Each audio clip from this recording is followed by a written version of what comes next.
ऋग्वेद, यजुर्वेद, सामवेद और अथर्ववेद कहा जाता है।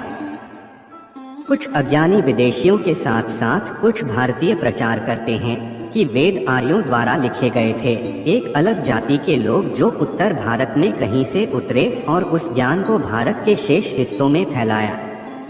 यह विचार पूरी तरह से निराधार था और इसका उद्देश्य यह फैलाना था कि वेद भारतीयों की संपत्ति नहीं है। सच्चाई यह है कि आर्य मूल रूप से भारतीय हिंदू थे और वे सरस्वती नदी के तट पर मानव सभ्यता को स्थापित करने वाली पहली जाति थे जो रामायण काल के दौरान मौजूद थी। वेदों में सरस्वती नदी का 50 से अधिक बार उल्लेख किया गया है, जबकि गंगा नदी का केवल एक बार उल्लेख किया गया है।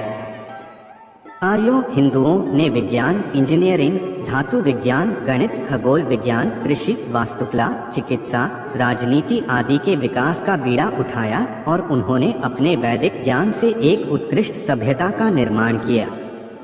इसे बाद में हिंदू सिंधु घाटी सभ्यता कहा गया। वेदों के संपूर्ण ज्ञान को ऋषि वेदव्यास द्वारा 4 भागों में विभाजित किया गया है: ऋग्वेद, सामवेद, अथर्ववेद और यजुर्वेद। ऋग्वेद में सनातन धर्म का मूल ज्ञान, यजुर्वेद में यज्ञ परंपरा, सामवेद में संगीत का आधार और अथर्ववेद में जीवन से जुड़ी ज्ञान।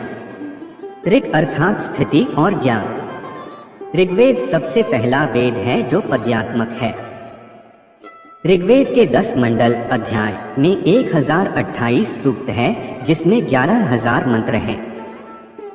ऋग्वेद की 5 शाखाएं हैं: शाकल, वास्कल, अश्वलायन, शाखायन, मंडुकायन।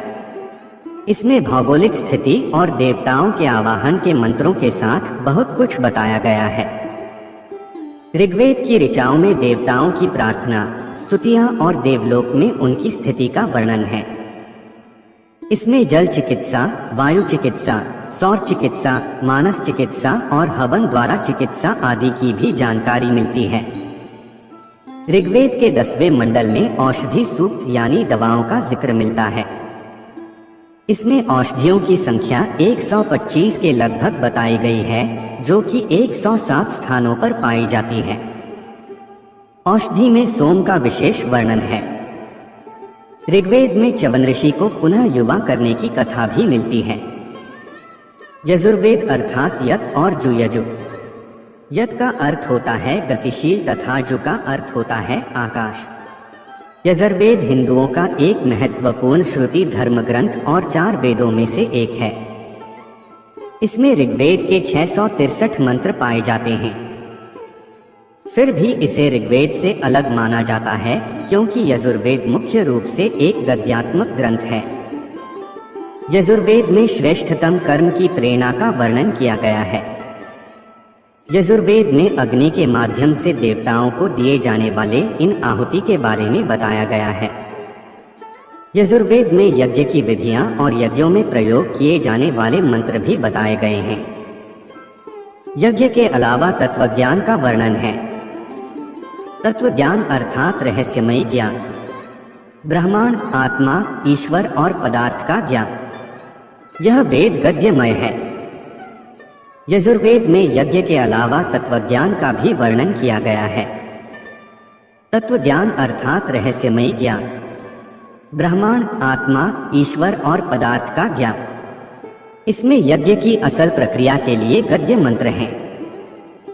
इस वेद की 2 शाखाएं हैं, शुक्ल और कृष्ण। कृष्ण पक्ष वैशंपायन ऋषि का संबंध कृष्ण से है। कृष्ण की 4 शाखाएं हैं। शुक्ल पक्ष याज्ञवल्क्य ऋषि का संबंध शुक्ल से है। शुक्ल की 2 शाखाएं हैं। इसमें 40 अध्याय हैं। यजुर्वेद के एक मंत्र में बृहदान्यों का वर्णन प्राप्त होता है। इसके अलावा दिव्य वैद्य और कृषि विज्ञान का भी विषय इसमें मौजूद है। साम का अर्थ रूपांतरण और संगीत। सामवेद में ऋग्वेद की ऋचाओं का संगीतमय रूप प्रेषित किया गया है। सामवेद को संगीत शास्त्र का मूल माना जाता है। सामवेद गीतात्मक यानी गीत के रूप में उपस्थित है। 1824 मंत्रों के इस वेद में 75 मंत्रों को छोड़कर शेष सब मंत्र ऋग्वेद से ही लिए गए हैं। इसमें सविता, अग्नि और इंद्र देवताओं के बारे में जिक्र मिलता है। इसकी मुख्य रूप से 3 शाखाएं हैं, 75 ऋचाएं हैं। सामवेद के श्लोकों को गाया जाना चाहिए, न कि जपना चाहिए। इन श्लोकों के गायन को सांगान कहते हैं। पूरा वीडियो देखने के लिए दिल की गहराई से शुक्रिया, धन्यवाद।